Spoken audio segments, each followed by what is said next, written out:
In India's jungle lived a peacock. His feathers shone with many colors. He was a proud and handsome bird. The peacock loved to show his tail.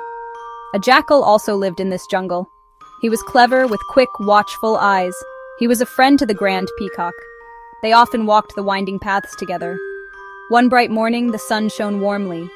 The peacock had an idea for adventure. He spoke to the jackal, his voice soft. "I heard a secret," whispered the peacock, "of a hidden garden, far, far away. A special tree grows there," he then said. "It has the sweetest berries ever known." The jackal listened. His ears perked right up. The jackal loved sweet things to eat. The thought of berries made his mouth water. "Let us go!" cried the jackal, quite excited. "We must find this wonderful tree now."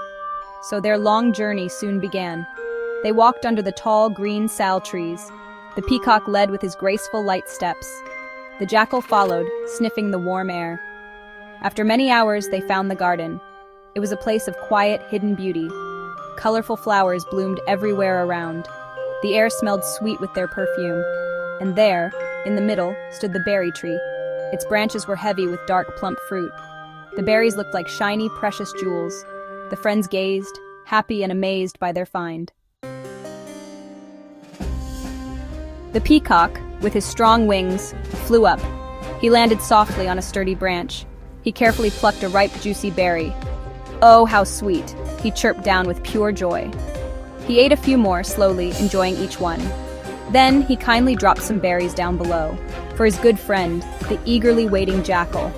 The jackal caught them and gobbled them fast. The jackal loved the taste of the berries. "More! I want more!" he thought very quickly. He jumped up high to grab the low berries.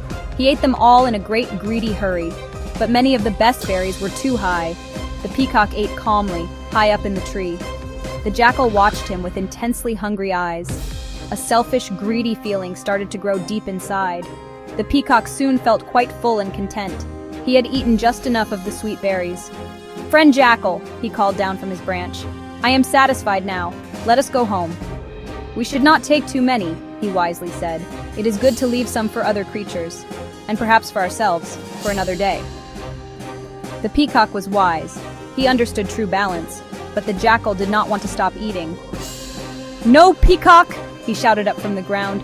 "I am not leaving this wonderful, tasty place. I must eat many more of these sweet berries." His eyes were fixed on the loaded branches above. He wanted every single berry all for himself.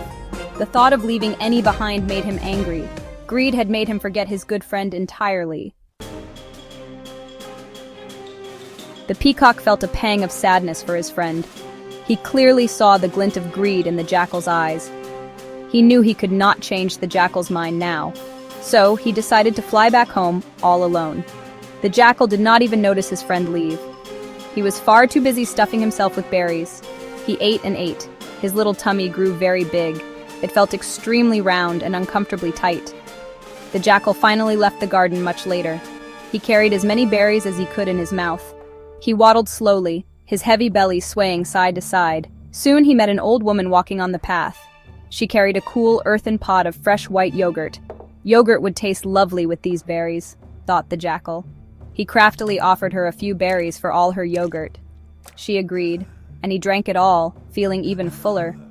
He continued his slow, very uncomfortable walk.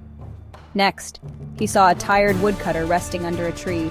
The woodcutter had a freshly baked, fragrant loaf of bread. The jackal's eyes lit up with a new desire. Bread would be perfect with berries and yogurt, he schemed.